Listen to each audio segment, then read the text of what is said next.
¿Crees que estás pasando por una situación difícil injustamente y no le ves sentido alguno?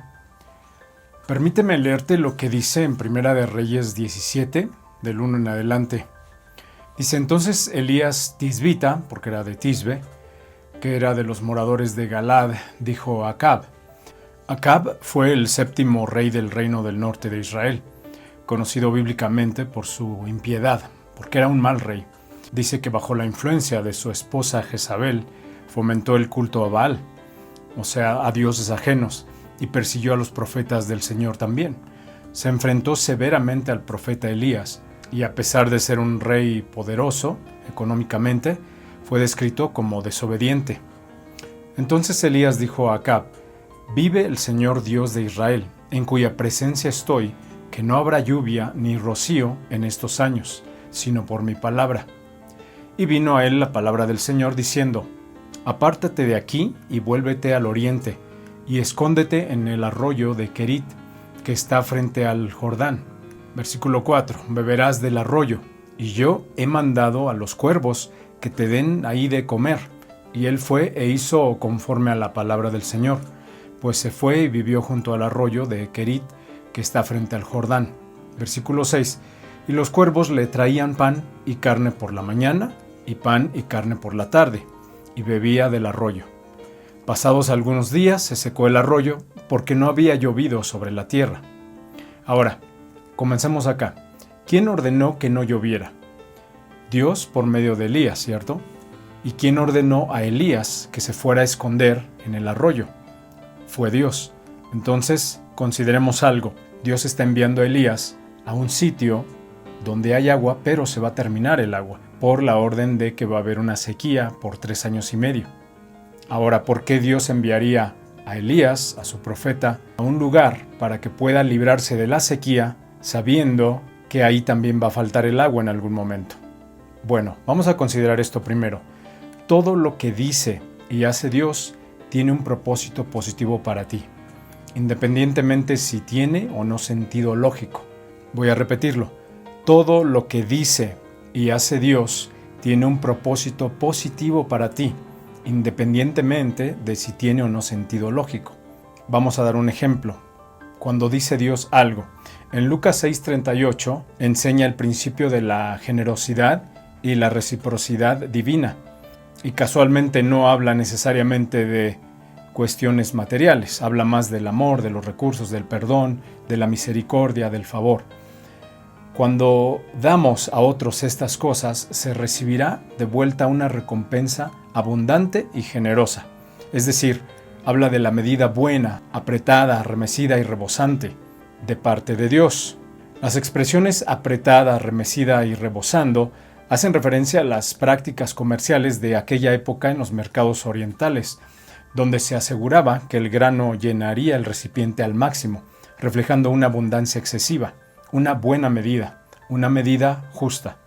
La ley de la reciprocidad se enfoca en que la actitud, no el cuánto, no la cantidad, de generosidad con la que una persona trata a los demás será la misma medida que Dios utilizará para bendecirte.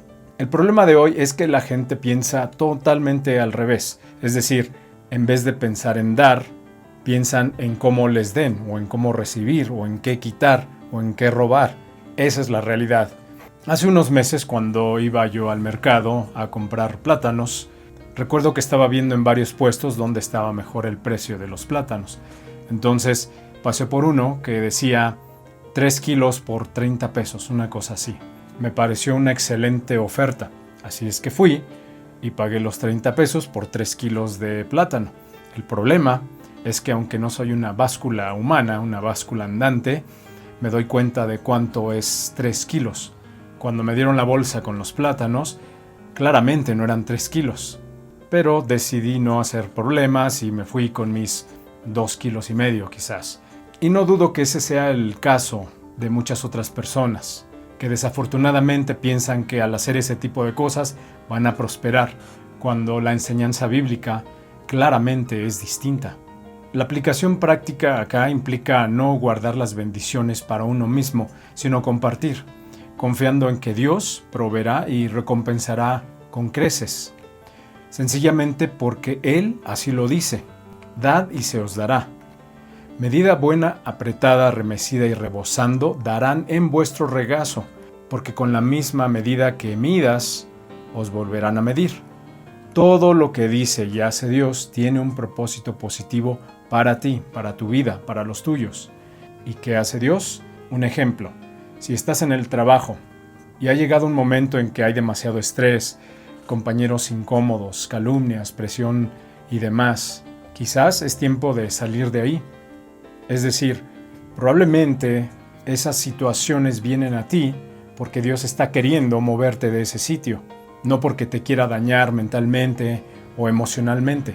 Sencillamente es momento para cambiar, para tomar decisiones. Con esto no me refiero a que a la primera ofensa uno salga de donde está. En todo sitio de trabajo hay que soportar algo, hay que aguantar de pronto, porque es parte de todos los días. Todos ahí somos humanos y cometemos errores. Alguien va a venir de malas en algún momento. Pero esto también puede ocurrir con alguna relación o alguna amistad, etc. Y esa es tal vez la forma de Dios para decirnos algo muy puntual. Y va a depender también de acuerdo a la comunión o el tipo de comunión que tenemos con Dios. Dios nos habla a todos de diferente manera. Así es que tiene mucho que ver con cómo tú entiendes cuando Dios te habla a ti personalmente. En el versículo 8 dice: vino luego a él palabra de Dios, al profeta, diciendo: levántate, vete a Sarepta de Sidón y mora ahí. Y ahí está alguna instrucción que dio Dios. Habla acerca del propósito de Dios que tal vez no se revela desde un principio, pero va hablando progresivamente. Y continúa: he aquí yo he dado orden ahí, es decir, Dios le dio la orden a una mujer viuda para que te sustente. El versículo 10 dice: entonces él se levantó y se fue a Sarepta, tal y como se lo ordenó Dios. Y cuando llegó a la puerta de la ciudad, he aquí una mujer viuda que estaba allí recogiendo leña. Aquí es donde vemos cómo Dios va acomodando todas las cosas de acuerdo a su plan. Y dice que él le llamó a la viuda y le dijo: te ruego que me traigas un poco de agua en un vaso para que beba, porque tengo sed. Hasta ahí todo va bien. Versículo 11 dice: y yendo ella para traérsela, él la volvió a llamar y le dijo: te ruego que me traigas también un bocado de pan en tu mano. Entonces aquí vemos que ya se empieza a percibir un tanto abusivo el profeta, ¿no? Imagina que llega un total desconocido y te pide que le des lo último que te queda para sobrevivir. Cualquier persona en su sano juicio diría que no. El versículo 12 dice que ella respondió: vive el Señor tu Dios, que no tengo pan cocido, solamente un puñado de harina tengo en la tinaja y un poco de aceite en una vasija. Y ahora recogía 2 leños para entrar y prepararlo para mí y para mi hijo, para que lo comamos y nos dejemos morir. La condición de esta mujer era verdaderamente severa. Esta mujer estaba literalmente preparando la última comida para ella y para su hijo antes de morir. O sea, ya se estaba despidiendo, ya lo tenía planeado, ya se había dado por vencida. Quizás ahora mismo estás pensando que todo lo que tenías se acabó, que todo lo que podías hacer lo hiciste, ya no hay más que hacer, ya lo intentaste todo, ya agotaste todos los recursos. Mira lo que dice el versículo 13. Elías le dijo: no tengas temor, ve, haz como has dicho, pero hazme a mí primero de ello, o sea de la harina y del aceite, hazme a mí primero una pequeña torta cocida debajo de las cenizas. Le dio instrucciones específicas y exactas y dice: y tráemela. O sea que se puso algo exigente el profeta. Y le dice: y después harás para ti y para tu hijo conforme lo que habías dicho. Aquí sí ya que la impertinencia del profeta raya en la ridiculez, ¿no? Recordemos en este punto que la mujer ni siquiera reconoce al profeta sino hasta el final del capítulo. No lo vamos a leer. Pero al final de este capítulo, ya después de mucho tiempo, esta mujer dice: ahora conozco que tú eres varón de Dios y que la palabra de Dios es verdad en tu boca. Pero esto fue después de ya mucho tiempo y después de haber sanado a su hijo de una enfermedad terminal. Es decir, tuvo que pasar un milagro para que la mujer pudiese reconocer al profeta. Sin embargo, obedeció, porque recordemos que al inicio dice que Dios le ordenó a ella. Ella en fe obedeció lo que Dios le había dicho. Sin embargo, el profeta estaba siendo un poco abusivo, en mi opinión. El versículo 14 dice: porque el Señor Dios de Israel ha dicho así: la harina de la tinaja no escaseará, ni el aceite de la vasija disminuirá, hasta el día en que el Señor haga llover sobre la faz de la tierra. A mí me causa curiosidad dentro de toda esta situación, ¿por qué comenzó Elías con hazme de comer a mí primero, con lo poco que te queda, y después haces tú algo para ti, para tu hijo? ¿Qué clase de petición es esa de un profeta o de cualquier persona? Especialmente porque sabe las condiciones en las que se encuentra la mujer. Es viuda, es madre soltera, tiene un hijo. ¿Por qué no comenzó dándole la solución que Dios ya había puesto? Es decir, en vez de decirle, dame primero de comer a mí, ¿por qué no le dijo, el Señor se va a encargar de que ni el aceite ni la harina se acaben? Y después decirle, por eso te pido que vayas y me prepares a mí algo. Pero no juzguemos mal al profeta. Creo que es un patrón que Dios puede utilizar en algún momento en nuestras propias vidas, donde quizás primero nos pide hacer algo extraordinario antes de darnos una solución para ello. Algo que tal vez nos parece ilógico y quizás nos parece hasta un poco abusivo de parte de Dios. Pero es muy importante entender que Dios siempre quiere lo mejor para nosotros. Todo lo que Él dice, todo lo que Él hace, lo hace con un buen fin para nosotros. Es importante siempre tomar en consideración que lo que Dios dice puede no tener sentido ni lógica, a nuestro parecer, pero hay que confiar en Él. Cuando Dios nos manda a hacer algo, no dudemos que siempre será para cumplir su propósito perfecto en nuestra vida. Y el versículo 15 dice: entonces ella fue e hizo como le dijo Elías. Aunque se puso exigente, pero ella fue y lo hizo, obedeció. Y comió él y ella y su casa muchos días, y la harina de la tinaja no escaseó, ni el aceite de la vasija menguó, conforme a la palabra que Dios había dicho por Elías. Esta mujer hizo algo que desafía toda la lógica humana. Obedeció al pie de la letra. Tomó su poca harina que le quedaba, lo último de aceite que tenía, y preparó para el profeta primero. Y entonces ocurrió el milagro. Ella esperaba un resultado fatal, ¿recuerdan? Estaba recogiendo leña para ir a cocinar lo último que tenía de aceite, con lo último que tenía de harina, dárselo de comer a su hijo, a ella, y morir. Pero Dios le dio el resultado que solo Dios puede dar. La harina no se acabó y el aceite no escaseó hasta que terminó la sequía. 3 años y medio comiendo de lo equivalente a una sola comida. El milagro no ocurrió porque la viuda tenía mucho, ocurrió porque soltó lo poco que tenía. ¿Alguna vez has visto la ilustración de la representación de Jesús queriendo dar un enorme oso de peluche a una niña que se aferra a un pequeño osito? Parece ser que la niña quiere tanto a ese osito que se aferra, aunque el Señor le esté pidiendo que se lo entregue porque le va a dar algo mejor. Sin embargo, ella no lo ve de esa manera. Ella solamente sabe que lo que ya tiene es lo que quiere y se aferra a ello, no tomando en cuenta que Dios, cuando nos pide algo, es porque nos va a dar algo mejor aún. Cualquier parecido con nuestra realidad es mera causalidad, o sea, no es casualidad, es causalidad. El milagro no vino porque ahorró o porque acumuló suficiente de algo. Vino cuando ella confió. La provisión sobrenatural no se manifestó en su control, en su controlar, en el querer controlar todo, sino en su rendición. Y he aquí la lección para nosotros.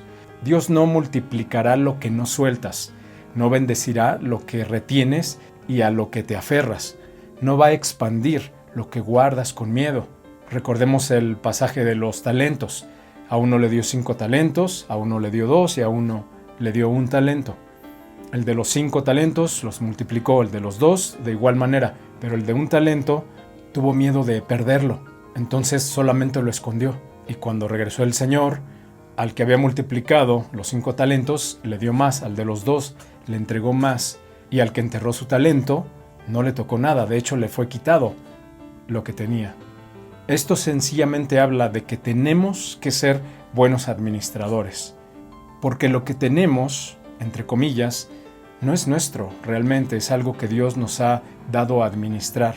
Y mientras nosotros mantengamos esa mentalidad, no vamos a sufrir ni vamos a pasar penas por algo que se nos quita, que nos roban, que se va, incluyendo relaciones sentimentales, empleos que pensamos que es lo mejor que podemos tener y que no hay una mejor alternativa. Somos únicamente administradores de los bienes del reino. Por tanto, confiemos en el dueño de estos bienes. Si hay algo que Dios te pide, entrégalo, porque seguramente tiene algo mejor para ti. Si la manera de pedir de Dios es algo extraña, de igual manera hazlo, porque de cualquier modo vamos a recibir el beneficio de Dios y Dios va a seguir obrando en nuestras vidas.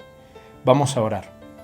Padre sabio y eterno, hoy venimos delante de ti con un corazón sincero, reconociendo que no siempre entendemos tu voz con claridad, no comprendemos completamente los caminos por los que nos guías.